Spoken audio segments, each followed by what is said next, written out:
Hello there guys, it's the Flying Bird.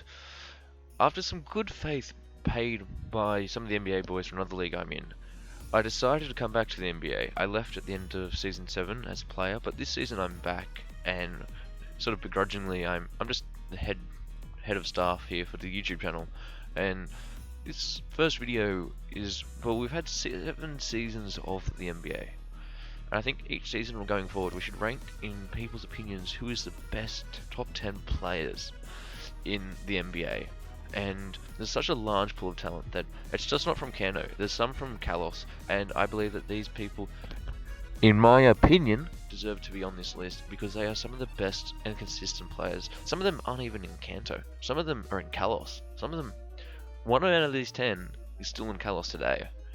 And the reason for that is I just see some people who's really good, and guys, I really try to stay non-biased, and you'll see with my number 3 pick how unbiased I am. Because if you really knew my number 3 at the moment, this guy's probably like, I can already sense that it's going to be me, the greatest of all time. yes. Oh, whoops. I'm gonna have to bleep that out. Yeah. So let's get right into season. Okay, guys. I hate scripts because I don't know how to read a script. It's quite terrible actually. But tomorrow we'll have an intro video for season 8, and hopefully some draft streams the next day is after the following days.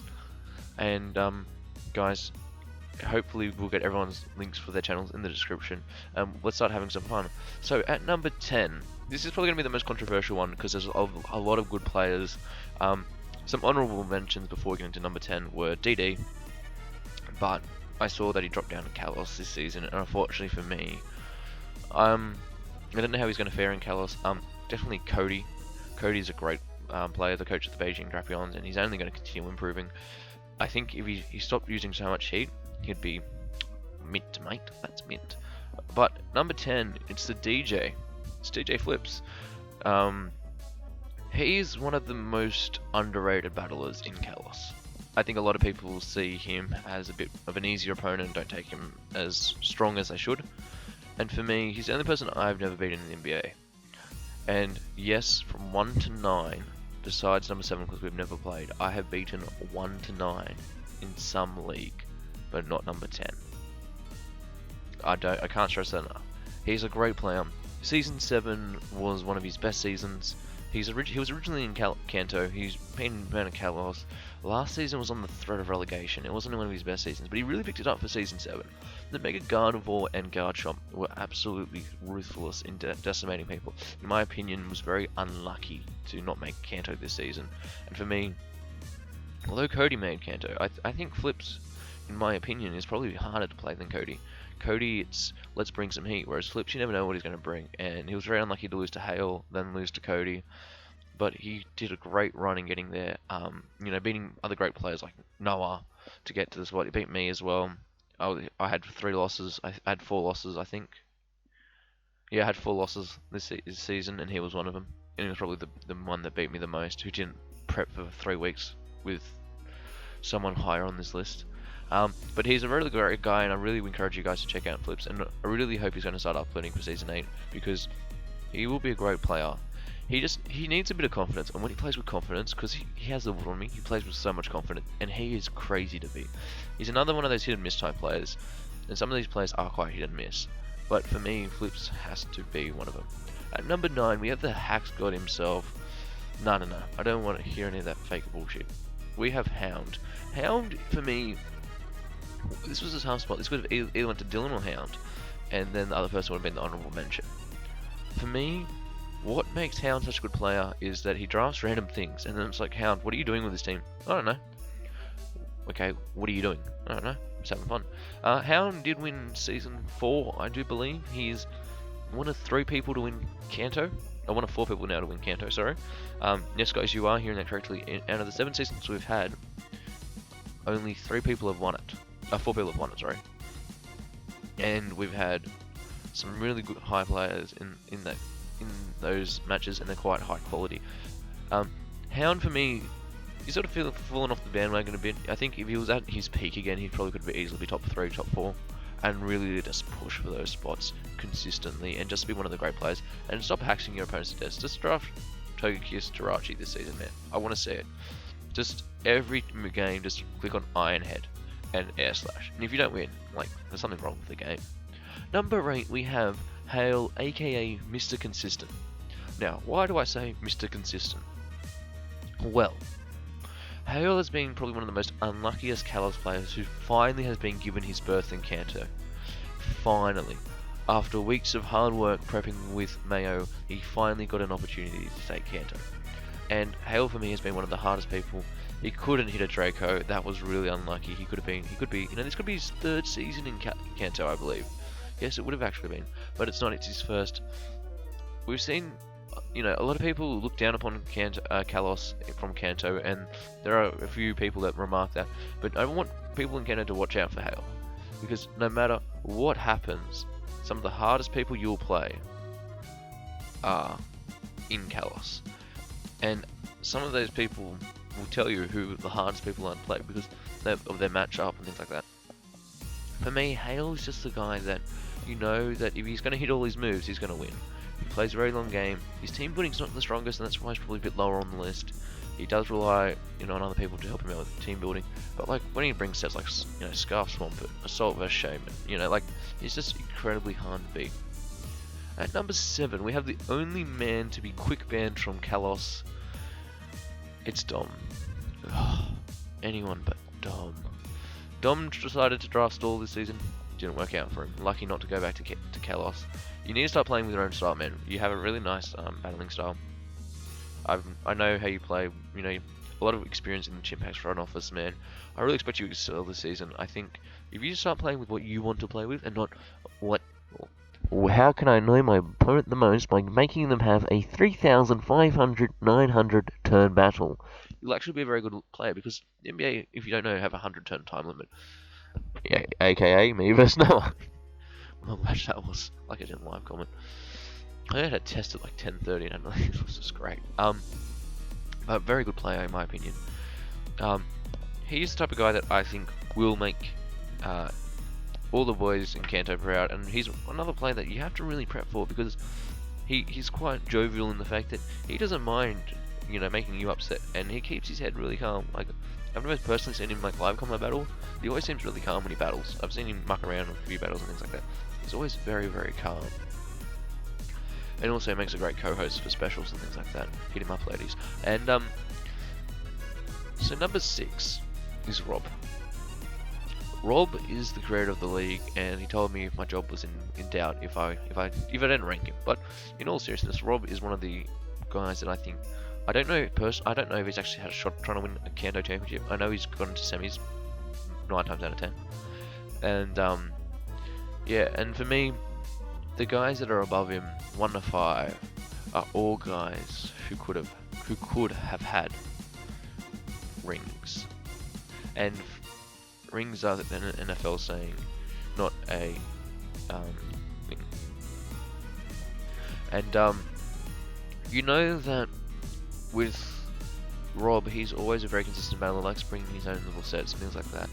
And I really see that Rob, if Rob was all he cared about was rings, he would draft what he does best and just smash everyone, like Mamoswine, draft all you mobs, and like smash everyone. And I think for me, he's one of the great guys, and he's such a good player, and there's nothing really more to add about Rob. At number 5, we have a man in Kalos again, but this is a controversial Kalos pick because Emmanuel only had time when he wasn't working. And he, for me, he's one of the best at this format. He brings some annoying sets, but he's max sets. But for me, Emmanuel, first season beat Rob, and everyone was like, oh shit, he's actually decent. Second season, only lost to A12, and A12 is A12. He likes mathematics. Yeah, but Emmanuel with Candace is like watching a power couple. You just see Emmanuel at the back, and you know what they say, behind every great woman stands a greater man. And that's just true about Candace. and my phone's going off because all these idiots are like, I want to know where I am in my top 10. Well, you watch a bloody video. I'm sick of this. Yeah, and Manuel for me is just a great player, a great battler, a great friend. When he's not posting porn in the chat, but that's besides the point. He's a very innovative guy. He is such a good player. They've had to ban mons he likes using. Last season he didn't enjoy it, probably because I helped him draft. But he's probably one of the best drafters. Like, he drafts on the fly type thing, and he really just knows what he wants to do. At number 1 to 4, the criteria was, besides Hound, was that they had to have won a ring or gone very close to winning a ring in the last 3 seasons. Number 4, Techno. Techno won season 5, I'm pretty sure, because it was the first season I was in it, and Techno won, and Techno drafts very hate things, and if this was based purely off skill, and I wasn't counting rings, I'd probably have Techno my number 1. I remember when I played season 6, I didn't have a very good draft. I remember what Techno told me was, it's not about the draft, it's about the player. He says, it shows how good a player you are when you can use a shit draft. And, like, I was running like Charizard Y and Combusken.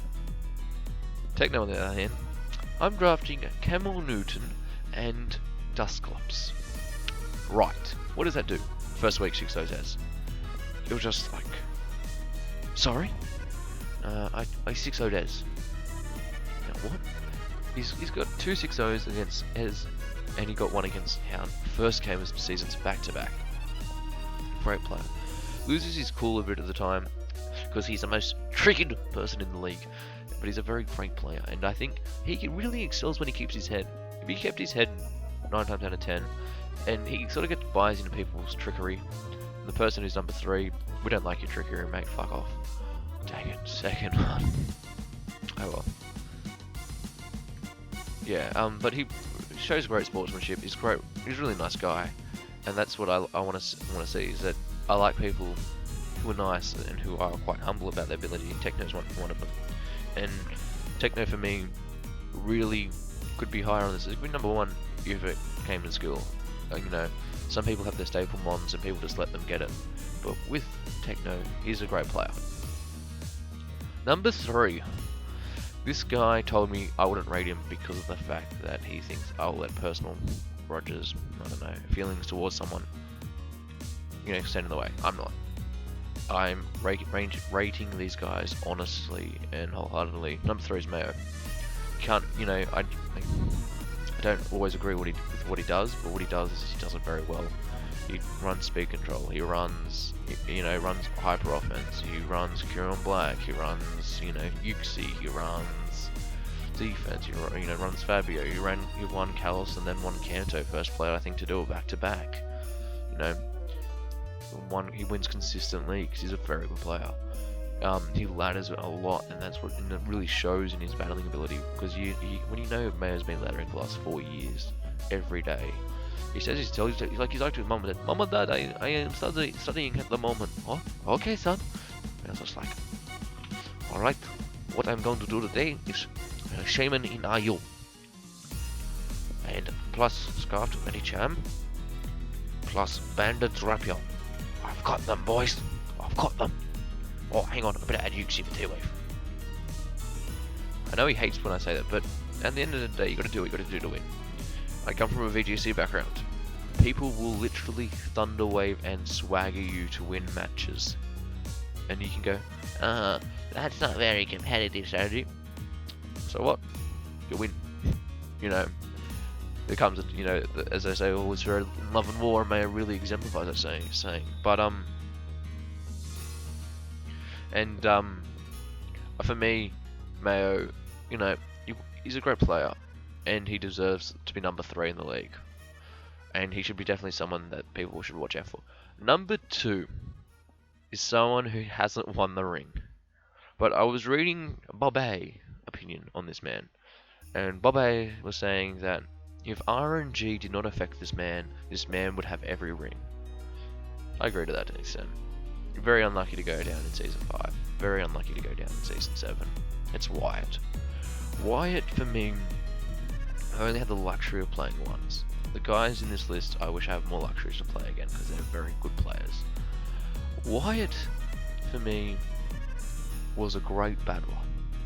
He just gets hacked. You know, he got burnt against, you know, Mega Blastoise in Season 7 final. It cost him the game, but only lost 3-0. He, for me, loses a lot of heart when he gets hacked to death, and I completely understand. And I'm not trying to be rude to Wyatt, but I understand it hurts. You lose heart when it happens to you, and you know that's what just happens. Is you can lose heart, but when he plays with his head, and you know, it's just a shame that Landorus Incarnate's banned. He would absolutely wreck it with that thing. Mega King, he's just one of the great players in this league. You know, I think anyone who can proudly say they've beaten Wyatt, he has got fucking skill. God dang. Oh well, it's F-bomb, so we're gonna have to get used to it. I swear a bit. It's just to emphasise points. I'm sorry, I'm Australian. All we do is swear. And for me, he should have 2 rings in my opinion. But alas, he doesn't. Alas, boy Yorick, doesn't. And I'm probably talking to Skull right now. Alas, boy Yorick, he does not have 2 rings. And Wyatt, I told was number 5, but you're actually number 2, buddy. So don't worry about that. Number 1. In the words of Zavesh, you can count the rings on your fingers. 1, 2, 3, 4. Who's going to lock the door? Hello, it's Diggersby. Okay, Diggersby, what do you want to do this season? I want to be drafted. Okay, Mr. Diggersby, we're looking at teams that want to draft you. Right. I only work with A12. What? Yeah, I'm only getting drafted with A12. What do you mean? Everyone else who uses me is not is quite subpar in the in relation to A12. The man is A12. I like mathematics. 396. You know, he's a bar. And for me, he's one of the most humble, friendly guys that you could ever meet. And he's just such a good joke. And good player. I was reading a joke. Dang it, don't you love that? When you read a joke and you just mix it up. And for me, he's one of the greatest players I've ever played in League format, and probably, although I said to people I've won against every single one of these from 1 to 9, besides number 7 and 9, because I've never played either of them. So I haven't lost to Dom because I never played Dom, and I haven't lost to Hound because I've never played Hound. I've only ever lost to Flips. I beat Mayo in Little Cup. I've never lost to A12. Me and Robber 1-1. Me and Wyatt, I'm 1-0. Me and Techno 4-3, 4-0. Me and Emmanuel, it's like 1-6. So A12 for me is definitely someone that I hope uploads, and he's not for Season 8, which is really disappointing in my opinion, because there's a lot of wealth of knowledge that comes with it. Comes from a chess background. He's literally a cyborg. I think what happens is he actually plugs himself into the computer. Because when you play with A12, I tried doing it, and I'm like, okay, so on turn 3, I'm going to go to this, and I nearly did it the other day. I was in a league match, and I nearly did it, and I was like, yes, and then I was like, dang, I got frozen. He's the guy that everyone wants to be tutored by, because he's just that good. He will literally make you sweat when you play him. I've gotten very lucky against him twice with the flinches and a miss. And, you know, he was, and, you know, it just happens. Sometimes things need to be banned. Things need to be nerfed, like A12. So guys, thank you very much for watching. Tomorrow, the already spoiled Kanto final. Apologies. Hopefully we'll get a few more others. And secondly, we're going to be looking at getting some draft streams up. And really guys, until next time, ciao.